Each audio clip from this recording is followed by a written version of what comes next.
అబ్బో ఇక్కడ కేజీ చీరలు కొంటే అర కేజీ చీరలు ఫ్రీ అంట. మంగళ్య షాపింగ్ మాల్ కేజీల్లో సేల్, టన్నుల్లో ఆనందం. కాస్త లేట్ అయినా సరే 100% స్ట్రైక్ రేట్ తో విక్టరీ కొట్టారు పవన్ కళ్యాణ్. ఇప్పుడు తన ఫోకస్ ని తెలంగాణ వైపు షిఫ్ట్ చేస్తున్నట్టుగా కనిపిస్తోంది. గ్రౌండ్ లెవెల్లో గాజు గ్లాస్ గుర్తుని బలంగా తీసుకెళ్లడానికి కీలక అడుగులు పడుతున్నాయి. ఇందులో భాగంగానే తెలంగాణలో చేరికలు ప్రోత్సహించడానికి సరికొత్త ప్రణాళికలు రచిస్తున్నారు. ఇంతకీ తెలంగాణలో జనసేన ప్లాన్ ఆఫ్ యాక్షన్ ఎలా ఉండబోతోంది? ఏపీ డిప్యూటీ సీఎంగా ప్రభుత్వ పాలనలో బిజీగా ఉన్నప్పటికీ తెలంగాణలో మాత్రం పార్టీని వదిలిపెట్టే ప్రసక్తే లేదన్న సంకేతాలను ఎప్పటికప్పుడు పంపిస్తూనే ఉన్నారు పవన్ కళ్యాణ్. రాబోయే ఎన్నికల్లో తెలంగాణలోనూ తమ అదృష్టాన్ని పరీక్షించుకోవాలని జనసేన అధినేత గట్టి పట్టుదలతో ఉన్నారు. ఏపీలో పవన్ కళ్యాణ్ చేసిన దిష్టి వ్యాఖ్యలు తెలంగాణలో అలజడి సృష్టించినా సరే వాటన్నిటికీ సమాధానాలిస్తూ తెలంగాణలోకి ఎంట్రీ ఇస్తూ వచ్చారు. అందులో భాగంగానే తెలంగాణ ఆవిర్భావ దినోత్సవం రోజున హైదరాబాద్ లో భారీ స్థాయిలో జనసేన నవనిర్మాణ సంకల్ప సభ నిర్వహించాలని పవన్ కళ్యాణ్ భావించారు.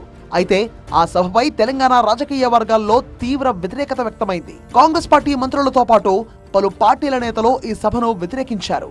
తెలంగాణ రక్షణ సేన అధ్యక్షురాలు కల్వకుంట్ల కవిత సైతం సభను అడ్డుకుంటామని బహిరంగంగా ప్రకటించారు.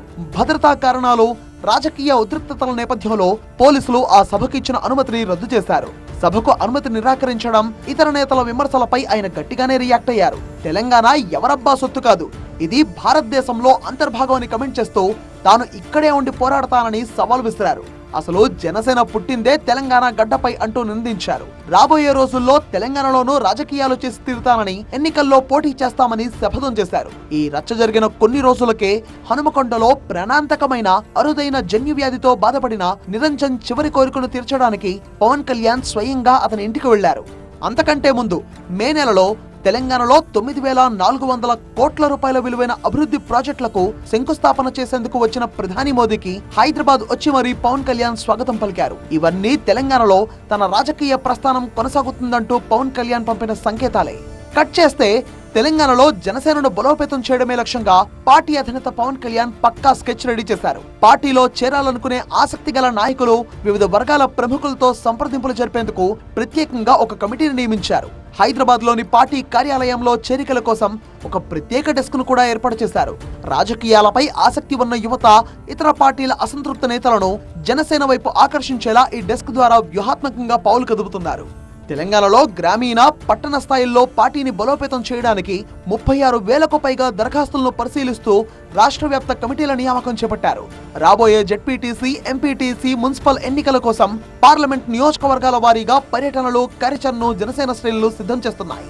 తెలంగాణలో పార్టీ విస్తరణ బాధ్యతలను పూర్తిగా ఇక్కడి స్థానిక నాయకత్వమే నడిపిస్తుందని, వారి కోరిక మేరకే తాను అండగా నిలుస్తున్నట్టుగా పవన్ ఆల్రెడీ క్లారిటీ ఇచ్చారు. ఏదేమైనా తెలంగాణ రాజకీయాల్లో పవన్ కళ్యాణ్ దూకుడుపై జోరుగా చర్చ సాగుతోంది.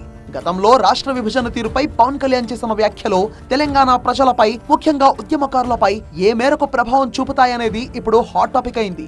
ఏపీలో రాజకీయంగా తానేంటో నిరూపించుకుని పవర్ఫుల్ పొలిటికల్ ఇమేజ్ ను కూడా సెట్ చేసుకున్న పవన్ కళ్యాణ్ తెలంగాణలో ఎలా రాణిస్తారు అనే దానిపై ఉత్కంఠ నెలకొంది.